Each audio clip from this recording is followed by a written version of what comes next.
Do you hear it? It's the sound of the pileated woodpecker. He's up there somewhere. Hey guys, Sean here in the forest of northern Wisconsin. Just giving you some cool woodpecker sounds this morning.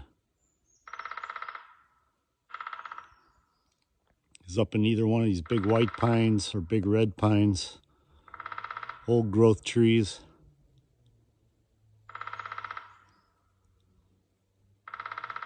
Yep, they just keep on pecking. I could hear one in the farther distance pecking too. I don't know if they're communicating with sound, but pretty cool though. Take care guys, have a great day out there.